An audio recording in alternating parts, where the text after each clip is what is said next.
আলাইকুম রহমতুল্লাহি বারাকাতুহু। সুপ্রিয় দর্শকবৃন্দ, আজকের একটি নতুন চমক নিয়ে হাজির হয়েছি। এখন আপনাদের সম্মুখে একই কণ্ঠে তিনজন বিখ্যাত কারীর তেলাওয়াত শোনাবেন।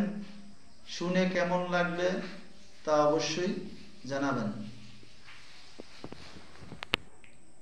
এখন বিখ্যাত কারী ইমাম সুদাইসির কণ্ঠে সূরা ফাতিহার তেলাওয়াত।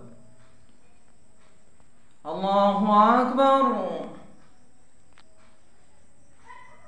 الحمد لله رب العالمين الرحمن الرحيم مالك يوم الدين إياك نعبد وإياك نستعين اهدنا الصراط المستقيم صراط الذين أنعمت عليهم غير المغضوب عليهم ولا الضالين।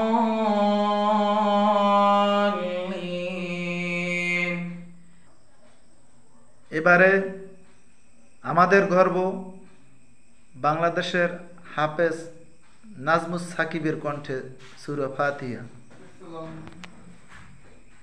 أعوذ بالله من الشيطان الرجيم بسم الله الرحمن الرحيم الحمد لله رب العالمين الرحمن الرحيم مالك يوم الدين إياك نعبد وإياك نستعين اهدنا الصراط المستقيم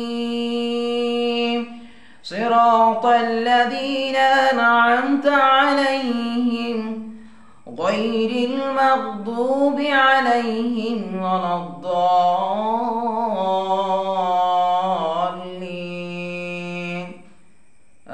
آمين। আল্লাহু আকবার।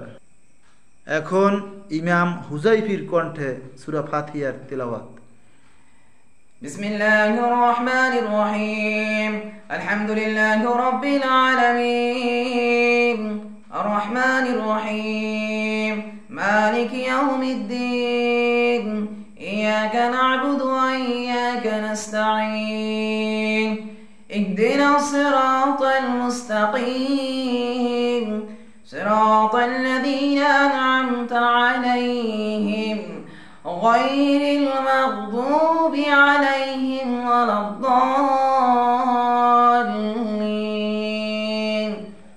آمين।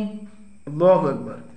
আচ্ছা হাফেজ সাহেব, আপনি কি এরকম আরো অন্যান্য কারীদের কণ্ঠ তেলাওয়াত করতে পারেন? যেমন কারী বাসেদ, সালেহ আহমেদ তাকরিম, জি, হাফেজ নাজমুস সাকিব, এদের কণ্ঠও পারেন? জি, ইনশাআল্লাহ ভবিষ্যতে আমাদের হাফেজ সাহেবের কণ্ঠে আরও কয়েকজনের কারীর তেলাওয়াত শোনাবো।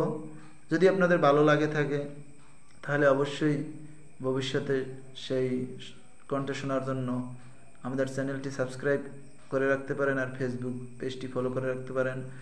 সবাইকে ধন্যবাদ। কেমন হলো, যাদের কণ্ঠে তেলাওয়াত করলেন তাদের মতো হয়েছে কিনা তা অবশ্যই জানাবেন। আসসালামু আলাইকুম ওয়া রাহমাতুল্লাহি ওয়া বারাকাতুহু।